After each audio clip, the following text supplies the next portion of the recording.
آج جس کتاب کا تعارف ہم آپ کو پیش کرنے جا رہے ہیں، اس کتاب کا نام محرم نامہ ہے۔ اس کے مصنف خواجہ حسن نظامی ہیں۔ یہ کتاب حضرت کی وفات سے واقعہ کربلا کے تاریخی حالات کو سموئے ہوئے ہے، اور یہ مارچ 1944 میں 11ویں مرتبہ خواجہ حسن نظامی نے علیمی پریس دلی سے شائع کروا کر تقسیم کی۔ خواجہ حسن نظامی ایک مشہور ادبی شخصیت، جن کی بہت ساری علمی اور ادبی کتابیں، تاریخی کتابیں، سفر نامے، رپورتاج، روز نامچے کثرت سے اردو ادب میں میسر ہیں۔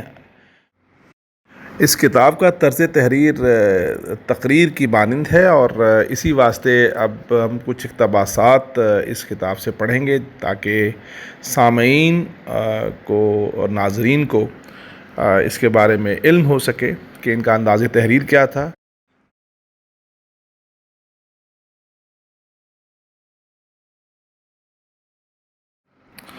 خواجہ لکھتے ہیں: اے ایمان والو، اے اسلام والو، آج محرم کی پہلی رات ہے۔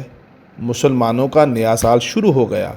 سب قومیں اپنے نئے سال کی ابتدا میں خوشی کرتی ہیں، عید کی طرح جشن مناتی ہیں، مگر جب تمہارا یہ نیا سال آتا ہے تو تمہارے گھروں میں ماتم کی صفیں بچھ جاتی ہیں۔ تم بجائے شادیانے بجانے کے سب کیا چھوٹے کیا بڑے غم زدہ ہو جاتے ہو۔ تم جانتے بھی ہو اس کا سبب کیا ہے؟ سنو، میں اس کی داستان سنانے کو یہ کتاب لکھتا ہوں۔ خدا کے بندو، جانو کہ اس چاند کے پہلے عشرے میں ایک بڑا غمناک واقعہ ہوا تھا، جس کو آج 1300 برس گزرنے پر بھی مسلمان نہیں بھولے، کیونکہ ہم جن کا کلمہ پڑھتے ہیں، جن کی بدولت مسلمان اور مسلم کہلاتے ہیں، جن کی شفاعت کے قیامت کے دن امیدوار ہیں، جو انسانوں اور جنات کے رسول تھے اور خدا کی طرف سے مقرر ہو کر دنیا کی ہدایت کے واسطے آئے تھے، اس محرم کے پہلے 10 دن میں ان کا نواسہ اور کنبے والوں کو کربلا کے میدان میں شہید کیا گیا تھا، اور خود ان لوگوں نے شہید کیا تھا جو اپنے آپ کو مسلمان کہتے تھے۔ خواجہ لکھتے ہیں کہ جب حضرت محمد مصطفیٰ صلی اللہ علیہ وآلہ وسلم نے نبوت کا دعویٰ کیا تو امیہ کی اولاد میں ابو سفیان نامی ایک شخص کو، جن کے بیٹے کا نام معاویہ اور پوتے کا نام یزید تھا، حضرت کی پیغمبری سے سخت عداوت ہوئی، اور انہوں نے مکہ فتح ہونے تک ہمیشہ حضرت کے خلاف فساد برپا کیے۔ بدر کی مشہور لڑائی انہی کے باعث ہوئی، احد کی جنگ انہی ابو سفیان کی کوشش سے ٹھنی۔ یہی ابو سفیان معاویہ کے والد نے، جن کی بیوی ہندہ نے احد کی لڑائی میں رسول خدا کے چچا حضرت امیر حمزہ کا کلیجہ چبا کر کھایا تھا۔ اس بیان سے تم کو معلوم ہو گیا ہوگا کہ ہاشم کی اولاد اور امیہ کی اولاد میں اوپر سے دشمنی چلی آتی تھی۔ مسلمان ہونے کے سبب بنی امیہ ایک طرح بنی ہاشم کے تابع دار ہو گئے تھے، اس لیے خاندانی کینہ اور بھی ان کے دلوں کو جلاتا تھا، اور ان کے حسد میں ترقی ہوتی تھی۔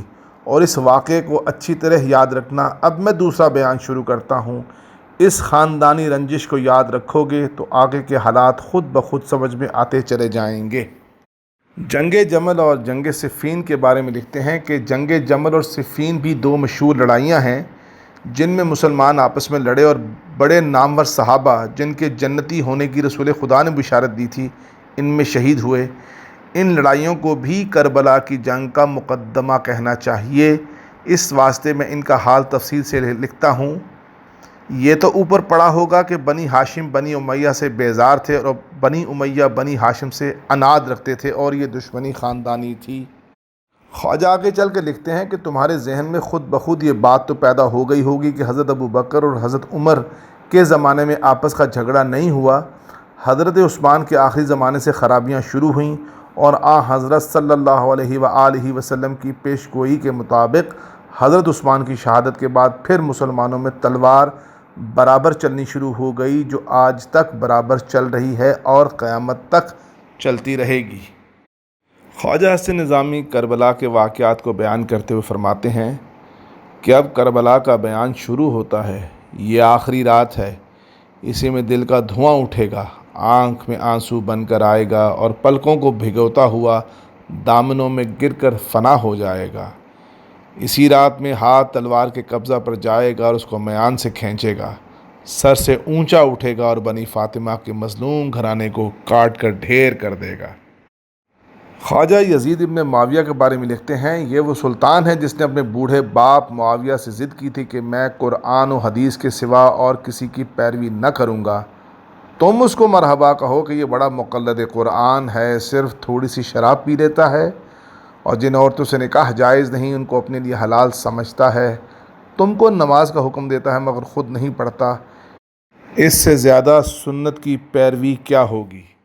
میدان کربلا میں امام حسین علی مقام کے بیان کو خواجہ تحریر کرتے ہیں کہ جو تم میں سے مجھ کو جانتا ہے اور جو نہیں جانتا سب کو چاہیے کہ آج جان لے کہ میں رسول خدا کا نواسا ہوں اور رسول کے بھائی کا بیٹا ہوں جو سب سے پہلے اسلام کے حلقہ بگوش ہوئے، اور اس فاطمہ زہرا کا فرزند ہوں جو رسول خدا کی چہیتی بیٹی تھی۔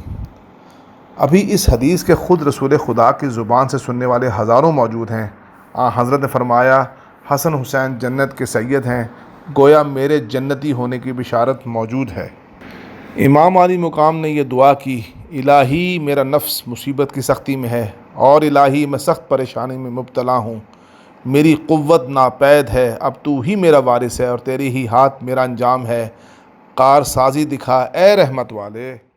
امام علی مقام کی کربلا کی جنگ کے بارے میں تحریر کرتے ہیں کہ حضرت امام کے 45 زخم تلوار اور نیزے کے تھے اور 35 تیروں کے خون بہہ رہا تھا، پیاس کے مارے حلق خشک تھا، لیکن ابنا رسول اللہ صلی اللہ علیہ وسلم کا ہاتھ تلوار چلانے سے نہ رکتا تھا، جس طرف یہ علی کا شیر حملہ کرتا تھا صفحہ کائی کی طرح پھٹ جاتی تھی اور سر دھڑوں سے کٹ کٹ کر ڈھیر ہو جاتے تھے۔ بعد از شہادت امام کے احوال لکھتے ہوئے خواجہ فرماتے ہیں کہ اب شمر اور عمرو سعد کے ہاں چراغ جل گئے، بنی فاطمہ کا دیا گل کر کے انہیں شادیانے بجائے اور خیمے میں جانے کی تیاری کی۔ شمر نے خیمے میں جا کر عورتوں کی چادریں اتار لیں، ان کے زیور چھین لیے، وہ بیچاریاں حمایتی کو آواز دیتی تھیں تو یہ لوگ کہے لگاتے تھے اور کہتے تھے، وہ تمہارے حمایتی کٹے پڑے، اب تو دنیا میں تمہارا کوئی مددگار نہیں، اب تم ہماری لونڈیاں ہو۔ یہ ان کو کہا جاتا تھا جو سارے عالم کی آقازادیاں تھیں، یہ ان کی بے کسی کا وقت تھا جن کا نانا تمام جہاں کے بے کسوں کا حامی بنایا گیا تھا۔ کوفہ کے دربار کا احوال بیان کرتے ہوئے خواجہ لکھتے ہیں کہ ابن زیاد نے حضرت زینب سے خطاب کر کے کہا، خدا کا شکر ہے تمہارے ارادے جھوٹے ہوئے اور تمہاری تمنائیں خاک میں مل گئیں۔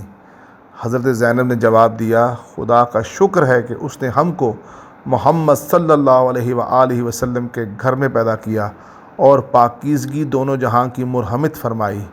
ابن زیاد بولا، دیکھا بھی خدا نے تمہارے ساتھ کیا کیا؟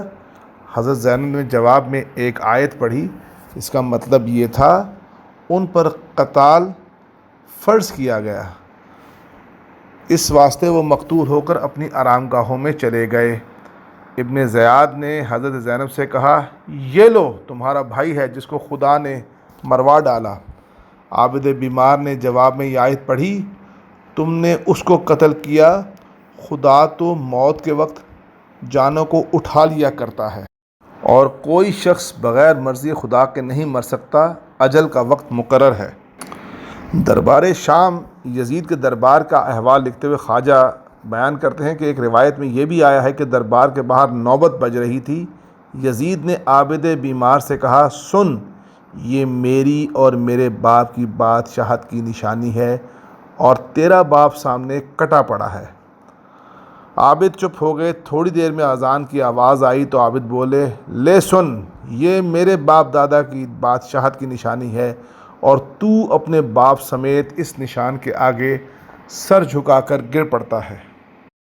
خواجہ حسن نظامی اپنے بیان کو سمیٹتے ہوئے کہتے ہیں کہ بنی فاطمہ کی قبریں سلطنت کر رہی ہیں اور ان کے کارنامے بھی دنیا پر چھائے ہوئے ہیں۔